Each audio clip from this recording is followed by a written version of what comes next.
Welcome back to Black Bear News and Greetings. We are discussing abrupt climate change, imminent ecological collapse, and all other good, wonderful things that climate change brings, along with some various and sundry political things as well. You know, I actually see climate change as a political problem. I mean, it's a problem on many levels, psychological, sociological,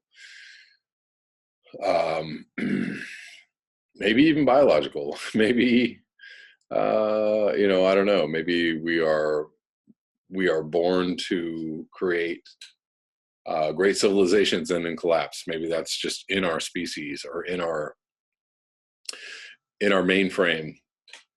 I don't know, but climate change is a political issue to me. So the reason why I talk about politics is because it's important, I think, to understand. I think it's important to understand politics correctly, or to understand what is actually going on. And that seems to be a big point of contention these days. Like, what exactly is going on? Who's telling the truth? Depending on where you get your information from, people align with certain ideologies and align with, et cetera, et cetera. Again, I find that most people that believe in climate change tend to be left-leaning, liberal type people. Maybe you can call them progressive as well. So everything that goes along with that ideology, all the assumptions seem to be there as well. And the same goes for, obviously, right, those who lean right. Many of them tend to not believe in climate change, either conveniently or just because they're taking on information from someone else and just passing it along to other people because they haven't really thought very deeply about it. And so there we go. The actual argument around climate change is a political argument. Whether we're being told the truth about climate change is absolutely a political argument. What do entities and government agencies know about climate change that they are hiding from us, or that they are hiding from the general public? That's definitely a political item there. And in this day and times, I'm going to have to say this: Alex Jones is absolutely correct in the fact that we are in an information war. It's all about information. It's all about who's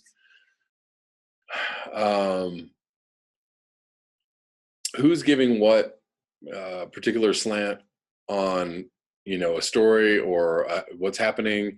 And it's all about keeping information, or skewing information, or playing on people's ideologies in a way that if you belong to a certain ideology, you're susceptible to certain information, right? Because the things that align with what you think, you're like, yes, of course, that's what's happening.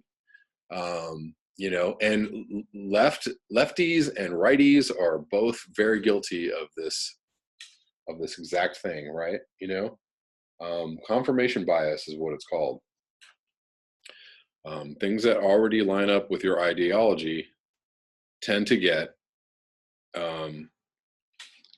just be blanketly agreed with, right?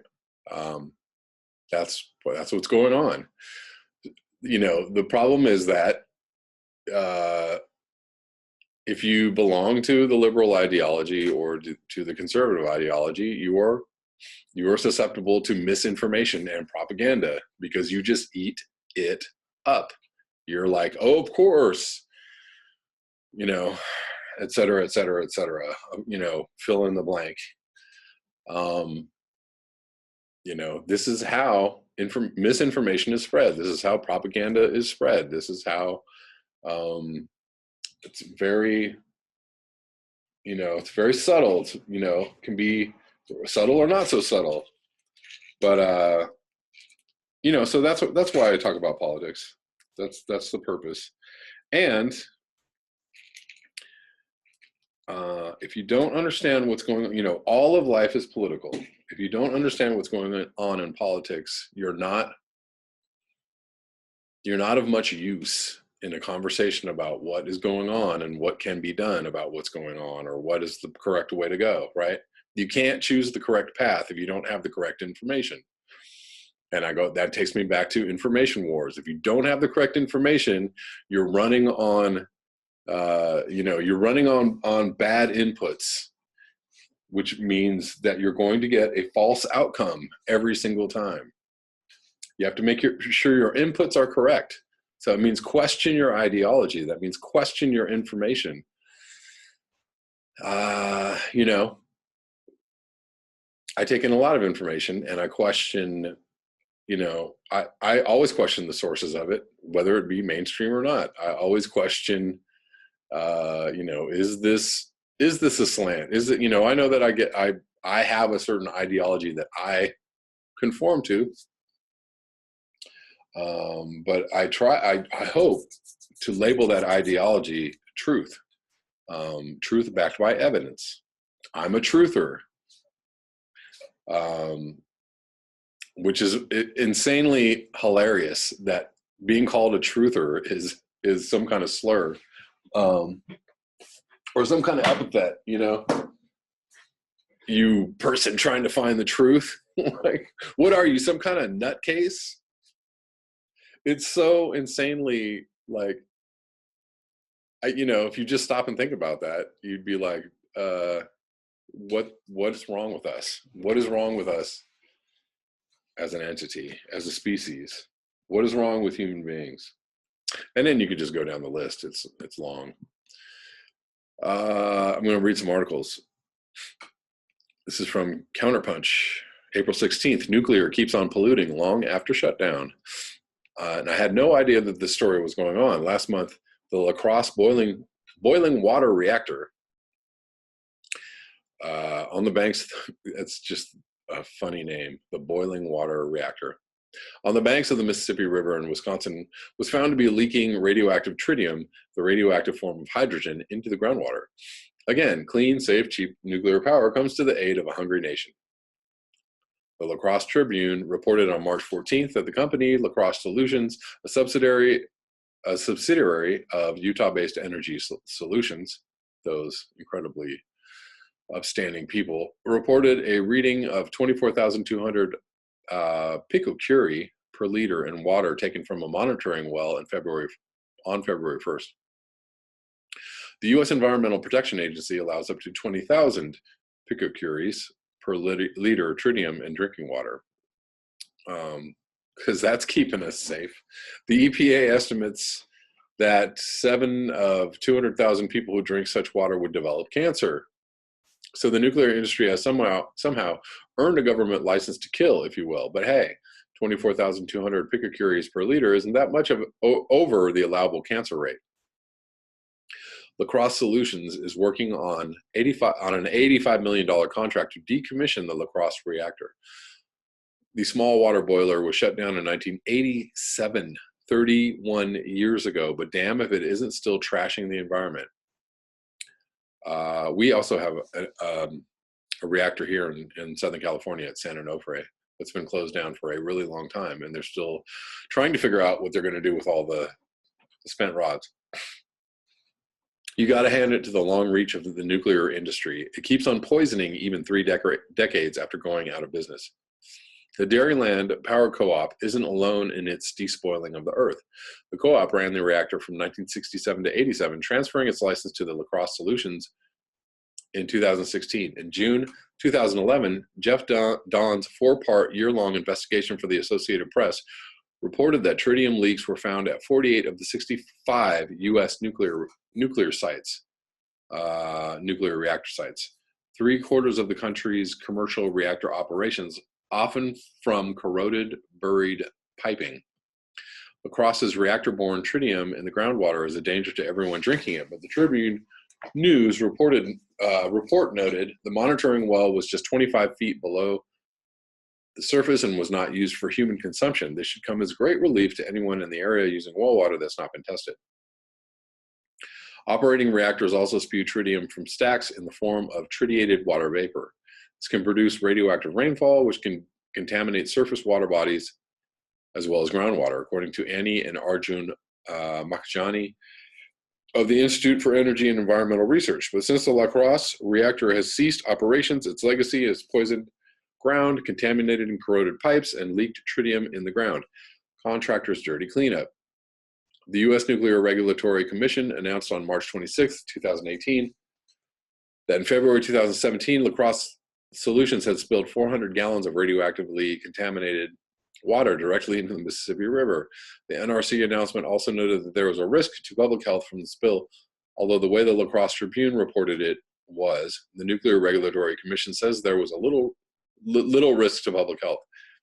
The NRC determined that the spill of wastewater containing the deadly isotope cesium-13U7 was a violation of federal regulations, one of 3 low-level violations identified in its annual inspection of decommissioning being done by La Crosse Solutions.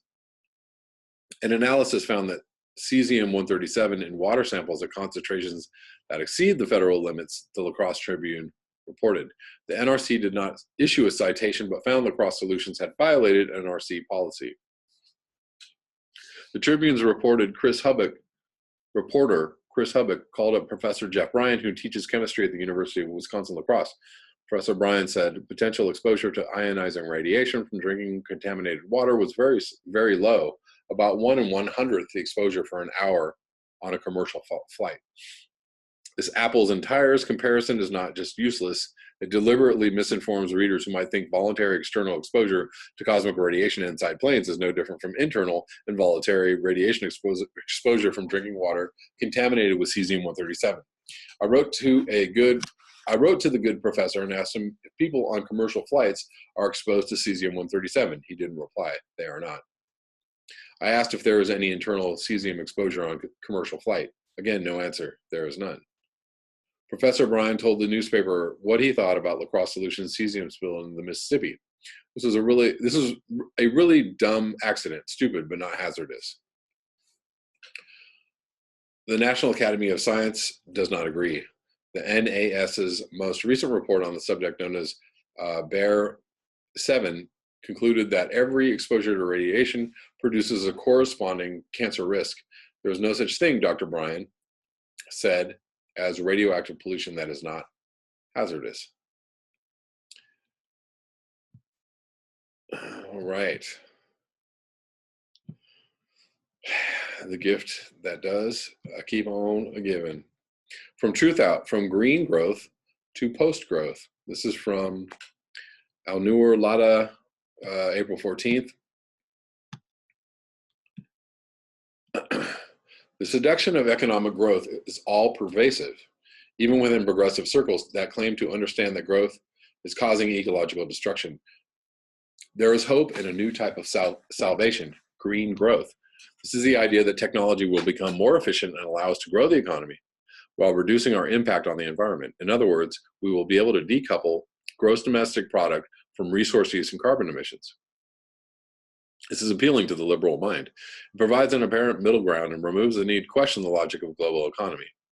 We can continue on our current trajectory if we make the right reforms and get the right kind of technology. The hope of green growth is embedded everywhere, from the majority of domestic economic plans to major internal policy schemes like the Paris Climate Agreement and the UN's Sustainable Development Goals.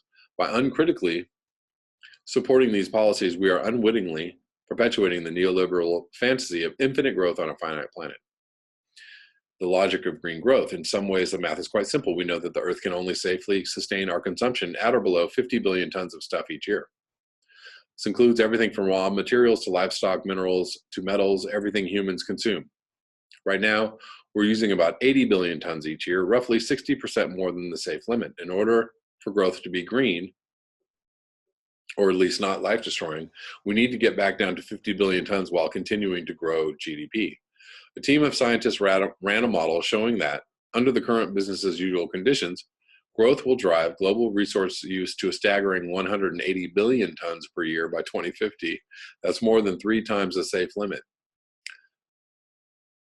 This type of economic growth threatens all life on the planet. In the hopes of finding more optimistic results, the UN Environment Program conducted its own research last year. The team introduced various optimistic assumptions, including a carbon price of $573 per ton and a material extraction tax, and assumed rapid technological innovation. They found that even with these policies, we still hit the 132 billion tons of consumption per year by 2050. In a recent article in Fast Company,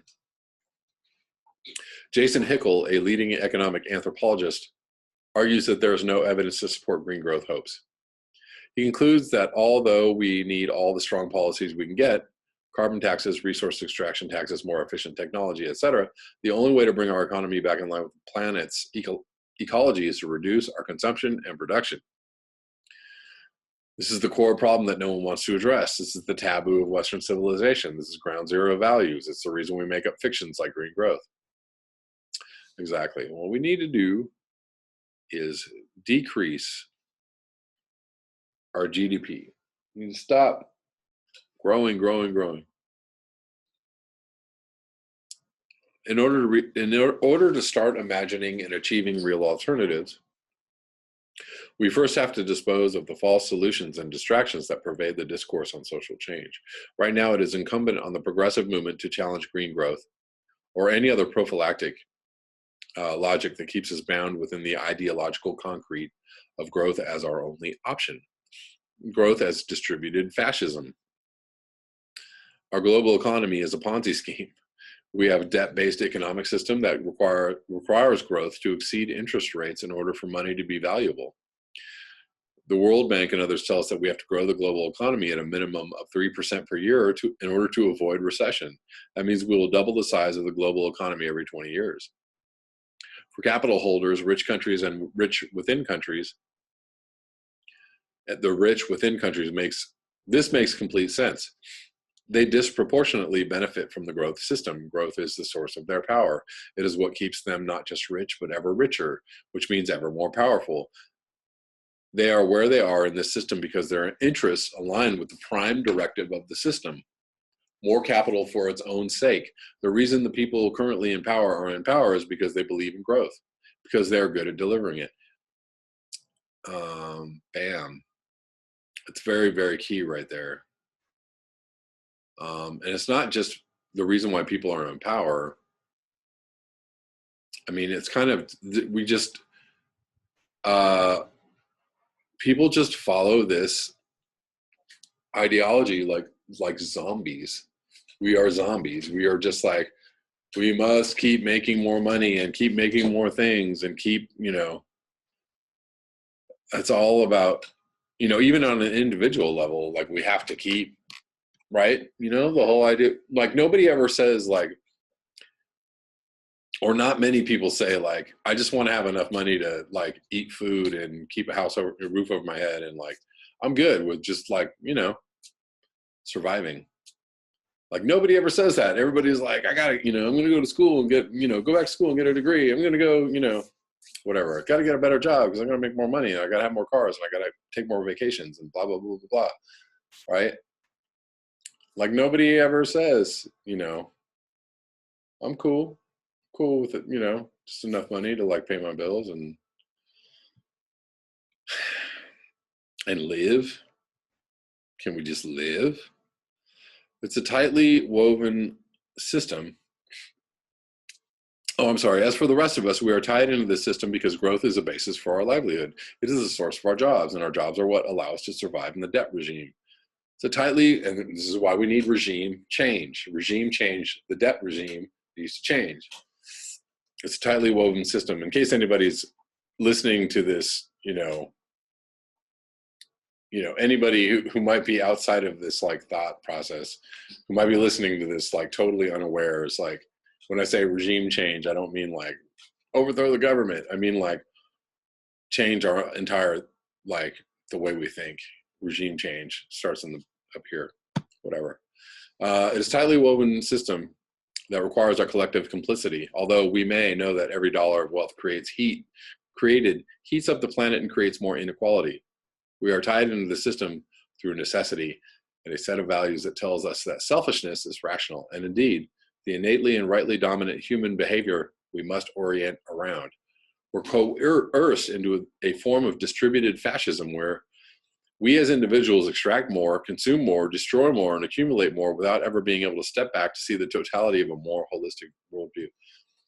I really like this article. So what must be done? The first place to start is to challenge the growth dependency of the current operating system. Then we start looking for the antidote logic. Capitalism is characterized by its imposition of monolithic values. The final outcome of the American dream is for everyone to live as consumers in prefabricated houses leveraged by Wells Fargo mortgages, living off Citibank credit cards, wearing Nike shoes, distracted by Facebook, Google, and Apple products, drinking Nestle bottled water, and eating Monsanto laboratory foods while bobbing our heads to Miley Cyrus or Jay-Z. The antigen of monoculture is polyculture, many ways of being and living. This requires a transition to localism, which is another way of saying ways of life in which we are connected to our environment, so we see and understand the impacts of our consumption. Localism creates context in which we can look into the eyes of the people who make our clothes and grow our food, so that our choices can be informed by their impact on human relationships and well-being, not just convenience and a price tag. This means working to strengthen local economies and create far more self-sufficient economies. Luckily, we have on hand ready guides and knowledge on the indigenous cultures that have survived longest on this planet and whose way of organizing and being are in greatest harmony with the biosphere. It means actively opting out of the globalized industrialism as much as we can by creating interdependence through sharing and cooperation rather than dependence on economic trade and extraction. At a national level, we can start by ditching GDP as an indicator of success in favor of more holistic measures like the Genuine Progress Indicator or a Bhutanese-style gross national happiness, which are built around life-centric intrinsic values and take account of negative externalities like pollution and resource degradation, or degradation of environmental services. We could roll out a new money system that doesn't necessitate endless growth and debt. Yeah, it's called just print money.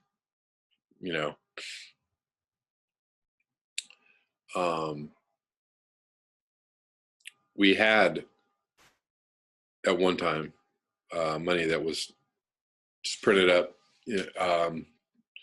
just used as for goods and services. That was not debt-based.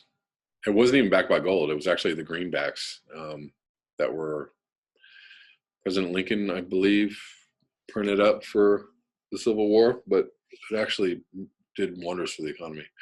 At a national level, we could start by ditching GDP as an indicator of success. And I already read that. This type of and we could put caps on material use so that we never extract more than the planet can regenerate. This type of post-growth thinking must become the central organizing principle of the society, the way self-determination was the operating principle of the post-World War I society, at least in rhetoric. Localization should be the rallying cry of both nation-states and communities alike who are nimble and brave enough to transcend the shadows of scarcity and self-interest. Right, so, it's another way of looking at, it's nationalism, but not nationalism, not, there's nothing wrong with taking care of your own area or country or city or community, right?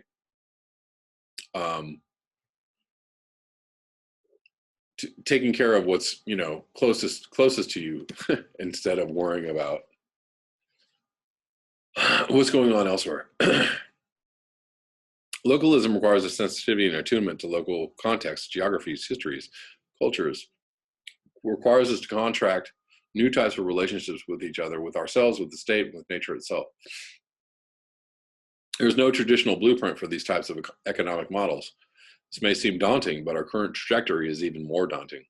Unless a politically significant mass of people actively rejects the false god of growth and chooses a different path, our current economic system will crash under its own weight, take most life as we know it with it.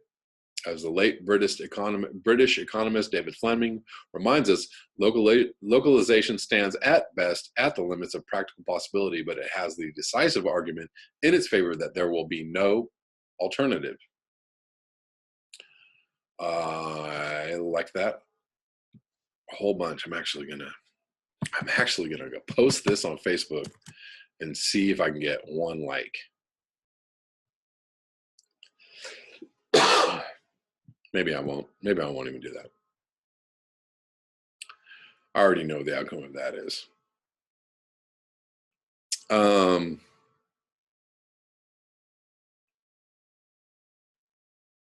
Lastly, this is from The Independent, April 7th, by Josh Gabatis. Hybrid swarm of mega-pests threatens crops worldwide, warn scientists. A pair of major agricultural pests have combined to produce a mega-pest that could threaten crops around the world.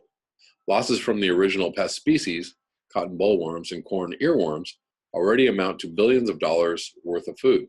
But a hybrid of the two shows signs of rapidly developing resistance to pesticides, and scientists fear it could cross international boundaries undetected, wiping out all the crops it comes across.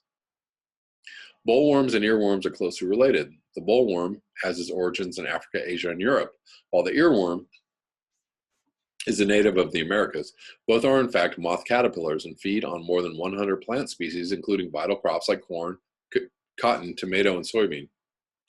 The team of Australian scientists who discovered the hybrid megapest thinks the combination of international species could be creating a new strain with unlimited geographical boundaries.